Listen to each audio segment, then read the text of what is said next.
আসসালামু আলাইকুম রহমতুল্লাহ। প্রিয় বন্ধুরা, বরিশালের বাকেরগঞ্জে নিয়ামতি ইউনিয়ন ছাত্রদল সভাপতি মোহাম্মদ আসাদুল্লাহকে কুপিয়ে হাত পায়ের রোয়াক কেটে দিয়েছে বিএনপির নেতাকর্মীরা। একজন ছাত্রদল নেতা সভাপতি, সে বিএনপি নেতাকর্মীর কাছে নিরাপদ নয়। তাদের নিজেদের মধ্যেই দ্বন্দ্ব, তাদের নিজেদের মধ্যেই মারামারি কাটাকাটি, যেটা আমরা বিগত দিন ফ্যাসিবাদ আওয়ামী লীগ সরকারকে দেখেছি। আওয়ামী লীগ মারামারি, দুই গ্রুপের সংঘর্ষ, ছাত্রলীগ মারামারি, দেখছেন না? তো সেই আওয়ামী লীগ ছাত্রলীগের চরিত্র যদি আমরা বিএনপির মধ্যে বর্তমান দেখতে পাই, এখনও বিএনপি ক্ষমতায় আসে নাই, তারা ক্ষমতায় আসলে পারে কীভাবে দেশের মানুষ তাদের কাছে নিরাপদ হবে? এই প্রশ্নের জবাব কি বিএনপি দিতে পারবে? দেখেন ঘটনাটা কী ঘটেছে। এতদিন বিএনপির লোকজন আওয়ামী লীগ ছাত্রলীগ তো সারা জীবন ছাত্র শিবিরকে বলেছে ছাত্র শিবিরের রক কাটা। ছাত্রলীগ সারা জীবন 15 বছর ধরে মানুষকে বুঝাইছে না, ছাত্রদেরকে বুঝাইছে না যে ছাত্র শিবির হচ্ছে রক কাটে। এই যে আমরা 5 আগস্টের পরে আমরা দেখলাম বাংলাদেশের রাজনীতিতে জামাতের যে একটা অবস্থান, ছাত্র শিবিরের যে অবস্থান, প্রতিটা ক্যাম্পাসে বিশ্ববিদ্যালয় ছাত্র শিবির ছাত্রদের মন জয় করে নিয়েছে, দেশের মানুষের মন জয় করেছে।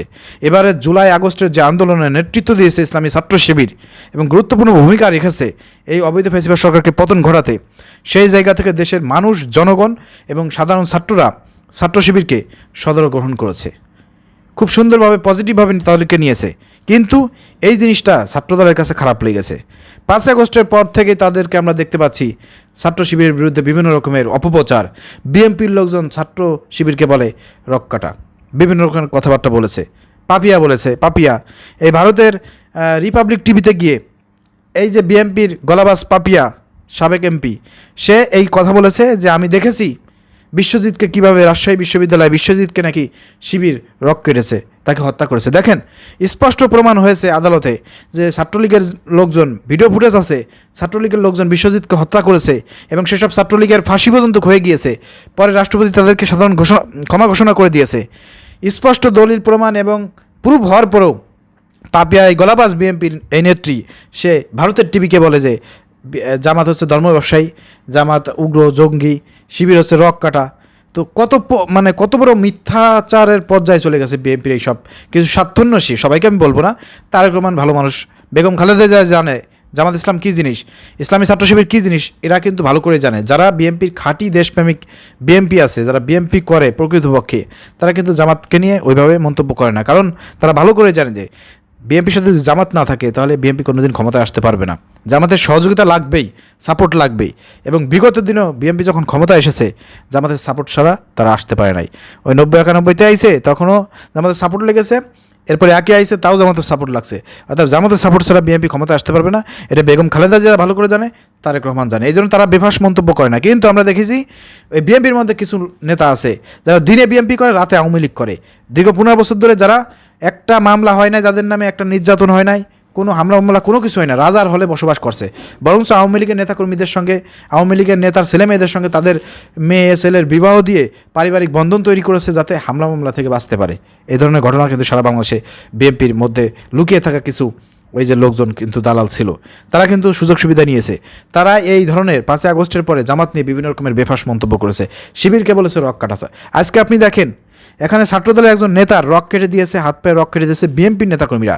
আজকে তারা কি বলবে? এখানে তো স্পষ্ট দলিল প্রমাণ যে ছাত্রদল নেতার হাত পা রক কেটে দিয়েছে, সে নিজে স্টেটমেন্ট দিয়েছেন কারা কারা এই কাজটি করেছে, বিএনপির কোন কোন নেতারা এই কাজটি করেছে।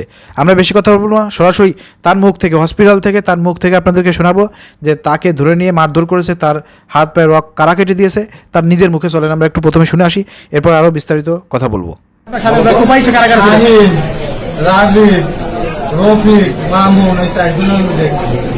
আমার লোক আছে 7-10-12 জন, খালি কোপ একজন বানাবে তো 10-12 জনের কোপ হয়।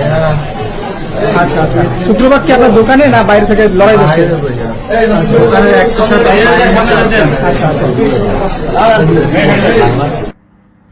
প্রিয় দর্শক, আপনারা এখানে শুনলেন কারা কারা তাকে মারধর করেছে, তার হাত পায়ে রক কেটে দিয়েছে। তিনি এখানে স্পষ্ট ভাষায় বলেছেন আসাদুল্লাহ নিয়ামতি ইউনিয়ন ছাত্রদল সভাপতি, একজন ছাত্রদল সভাপতি, তিনি অভিযোগ করেছেন যে বিএনপি নেতারা তারা হচ্ছেন কি নিয়ামতি ইউনিয়ন বিএনপির আহ্বায়ক সালাম মিদা ও যুগ্ম আহ্বায়ক শাহিন ফরাজি। আসলে ঘটনা কথা ছিল যে ছাত্রদলের সাথে বিএনপি সমন্বয় করে তারা একসাথে চলাফেরা করবে, এরকম একটা সম্পর্ক হওয়ার কথা ছিল না? যেহেতু ছাত্রদল বিএনপি একে অন্য সহযোগী সংগঠন, বিএনপি সহযোগী সংগঠন ছাত্রদল, এবং ছাত্রদল হচ্ছে তারেক রহমানের, ছাত্রদলের অভিভাবক হচ্ছে তারেক রহমান, আর বিএনপির অভিভাবক তারেক রহমান, দুই দলেরই অভিভাবক তারেক রহমান। তাদের মধ্যে একটা সুন্দর সম্পর্ক থাকার কথা ছিল না? কিন্তু সেটা কিন্তু আমরা দেখতে পাই নাই। বরং আমরা কি দেখেছি, বিএনপির নেতাকর্মীরা তারা ছাত্রদলের এই সভাপতির হাত পায়ে রক কেটে দিয়েছে। এখন এই যেসব লোকজন এতদিন প্রশ্ন করতেন হাত পায়ের রক কেটে দেয়, রক কাটা হচ্ছে শিবির, আজকে আপনি কাদেরকে রক কাটা বলবেন? আজকে তো এই ঘটনার পর থেকে আপনাদের যারা এই ধরনের কথাবার্তা বলেন লজ্জা হওয়া উচিত। আরও আপনাদের বলা উচিত যে বিএনপির লোকজন হচ্ছে রক কাটা, এবং সারা পৃথিবীর মানুষ, সারা বাংলাদেশের মানুষ দেখতেছে যে হাত পায়ের রক কারা কাটলো।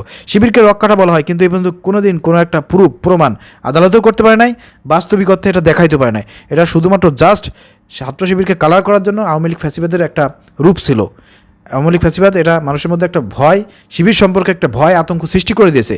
কিন্তু শিবির বর্তমান বিশ্ববিদ্যালয়ে যে কার্যক্রম পরিচালনা করতেছে, ছাত্রদের মাঝে ছাত্রদের গুণগত মান, মর্যাদা, মান উন্নয়নের জন্য যে কাজগুলো করতেছে, তাদের সহযোগী হিসেবে যেভাবে কাজ করতেছে, শিক্ষা কার্যক্রম থেকে শুরু করে প্রত্যেকটা জায়গায় যেভাবে ছাত্র শিবির শিক্ষার্থীদের সহযোগিতা করতেছে, এক্ষেত্রে শিক্ষার্থীদেরও কিন্তু ভুল ভেঙে গেছে। শিবির সম্পর্কে তাদের যে এত ভয় ছিল, সেই ভয় কিন্তু ইতিমধ্যে শিবির কিন্তু দূর করে দিয়েছে। তো যাই হোক, ইতিমধ্যে কিন্তু দেশের জনগণও দেখতেছে আজকে বাংলাদেশের অবস্থা কোন দিকে যাচ্ছে। এই অবস্থার জন্য কারা দায়ী? কারা ক্ষমতায় যাওয়ার আগে আজকে বিভিন্ন রকমের চাঁদাবাজি, বিভিন্ন রকমের আপনার দখলদারিত্ব, দুই গ্রুপের মারামারি, পদ নিয়ে মারামারি, বিভিন্ন জায়গায় ধর্ষণ, লুটতারাজ, বিভিন্ন রকমের অপকর্ম, চুরি ডাকাতি, বিভিন্ন রকমের অপকর্ম, এগুলো কারা করতেছে, এগুলো কিন্তু দেশের মানুষের কাছে স্পষ্ট। এই জন্য দেশের জনগণ আর বিএনপিকে ক্ষমতায় দেখতে চাচ্ছে না।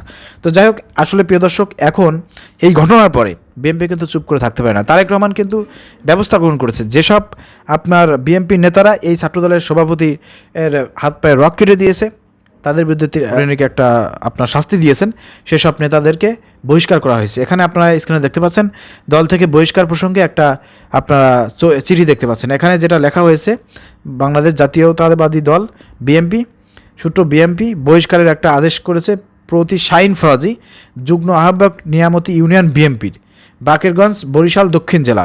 বিষয় হচ্ছে দল থেকে বহিষ্কার প্রসঙ্গে জনাব, আপনার বিরুদ্ধে মোহাম্মদ আসাদুল্লাহ নামে এক ছাত্রদল নেতাকে কুপিয়ে তার হাত ও পায়ের রক কেটে দেওয়ার মতো সহিংস ঘটনার সাথে যুক্ত থাকার গুরুতর অভিযোগ রয়েছে। সুতরাং দলের গঠনতন্ত্র বিধান মোতাবেক আপনাকে বাংলাদেশের জাতীয়তাবাদী দল বিএনপির প্রাথমিক সদস্য পদ সহ সকল পর্যায়ের পদ থেকে নির্দেশক্রমে বহিষ্কার করা হলো। এই সিদ্ধান্ত অবিলম্বে কার্যকর হবে। অ্যাডভোকেট রুহুল কবির রিজভী, সিনিয়র যুগ্ম মহাসচিব, বাংলাদেশ জাতীয়তাবাদী দল বিএনপি। ইতিমধ্যেই কিন্তু এই ঘটনার পর থেকে কিন্তু বিএনপি চুপ করে থাকতে পারে না, নাহলে তো মান সম্মান শেষ। ছাত্রদলের লোকজন যদি বিএনপির কাছে নিরাপদ না হয়, তাহলে তারা নিরাপদ থাকবে কোথায়? এতদিন এই 15 বছর ধরে যারা আওয়ামী লীগের কাছে নির্যাতিত হয়েছে, নিপীড়িত হয়েছে, তাদেরকে এখন মারতে হবে, তাদের কাছকে পিটাইতে হবে, তাদের হাত পায়ে রক কেটে দিতে হবে? এটা কোনো কথা হলো? এই বিএনপিদের যারা এই কাজটি করেছে তাদেরকে শুধুমাত্র বহিষ্কার করলে হবে না, অতিবিলম্বে তারেক রহমানের দরকার, বিএনপির দরকার পুলিশ প্রশাসনকে অর্ডার দিয়ে তাকে গ্রেপ্তার করে আইনে আওতায়ন করে উপযুক্ত শাস্তি প্রদান করতে হবে। এখানে কোনো হস্তক্ষেপ করা যাবে না। বিএনপি এবং ছাত্রদল সারা বাংলাদেশে বিভিন্ন অপকর্ম করতেছে, বহিষ্কার করতেছে, ঠিক আছে, কিন্তু বহিষ্কার করলে পরে তো হবে না। বহিষ্কারের একদিক দিয়ে করবেন, অন্যদিকে আপনারা আইনের হাতে তুলে দেবেন না, তারা আবার অপরাধ করবে, এটা কিন্তু হবে না। অর্থাৎ তারেক রহমানকে নির্দেশ দিতে হবে যে আপনারা তাকে গ্রেপ্তার করবেন। উপর থেকে, কেন্দ্র পর্যায় থেকে যদি কোনো নেতা ফোন দেয়, আমার কাছে সরাসরি বলবেন, ওই নেতাকে দরকারে বহিষ্কার করব। আমরা এক পর্যায়ে দেখি যে তারেক রহমান উপর থেকে বহিষ্কার করে এবং তাদেরকে আইনের আওতার জন্য আনার জন্য তিনি কথাও বলেন, কিন্তু অন্যদিকে দেখা যায় যে পুলিশ প্রশাসন তাদেরকে গ্রেপ্তার করে না, আইনের আওতায় আনে না। কারণ কি? কারণ তাদেরকে শেল্টার দেয় উপরে বিএনপির কিছু নেতাকর্মী এবং বড় বড় নেতা, কেন্দ্র পর্যায়ে, যারা বলে যে এদেরকে গ্রেপ্তার করা যাবে না, এদেরকে কিছু করা যাবে না। এইসবের কারণে কিন্তু পুলিশ প্রশাসনও ঠিক মতন কাজ করতে পারতেছে না। পুলিশ প্রশাসনের মনেও ভয়, এতদিন তারা আওয়ামী লীগের গোলামি করছে, ক্ষমতা যেহেতু আওয়ামী লীগ ছিল, চাকরি হারানোর ভয়।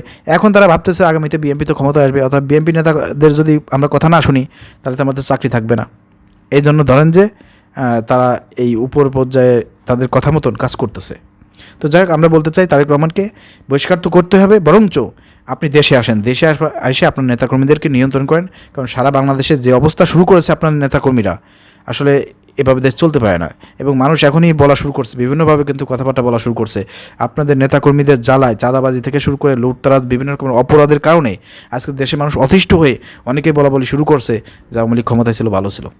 দুঃখ লাগে, কষ্ট লাগে আসলে এই কথাগুলো শুনলে পারে। যারা দীর্ঘ 15 বছর ধরে বাংলাদেশে ফ্যাসিবাদ সৃষ্টি করেছে, বিএনপি জামাতের নেতাকর্মীদেরকে হামলা মামলা, জেল জরিমানা, হত্যা, জুলুম, গুমফুন সব কিছু করেছে, আপনারা নির্যাতিত ছিলেন, আপনারা মাজলুম ছিলেন। আজকে আপনারা ক্ষমতা আসেন না এখনও, শুধুমাত্র একটু সুযোগ পেয়েছেন। আর আজকে আপনার নিজেদের দলের লোকদেরকে আপনার ছাড় দিচ্ছেন না, তাহলে আপনার ক্ষমতা আসতে পারে কী পরিমাণে মানুষের উপরে জুলুম করবেন এবং আওয়ামী লীগের চাইতে ভয়ঙ্কর রূপ যে ধারণ করবেন, এটা কিন্তু দেশের মানুষ দেখতে পাচ্ছে এবং আপনার দলের নেতাকর্মীরাও কিন্তু দেখতে পাচ্ছে। অর্থাৎ আগামীতে দেশের জনগণকে পড়তে পাই আপনাদের সিদ্ধান্ত নেন কাদেরকে ক্ষমতা আনবেন। ইসলামকে ক্ষমতায় আনবেন, জামাত ইসলামীকে ক্ষমতায় আনবেন, নাকি বিএনপিকে ক্ষমতায় আনবেন, এটা আপনাদেরকে সিদ্ধান্ত গ্রহণ করতে হবে। ঠিক আছে? তো প্রিয় দর্শক, এই ছিল আজকের আলোচনা। যারা দেখেছেন ভিডিওটি ভালো লাগলে শেয়ার করে দেবেন। ধন্যবাদ। আসসালামু আলাইকুম রহমতুল্লাহ।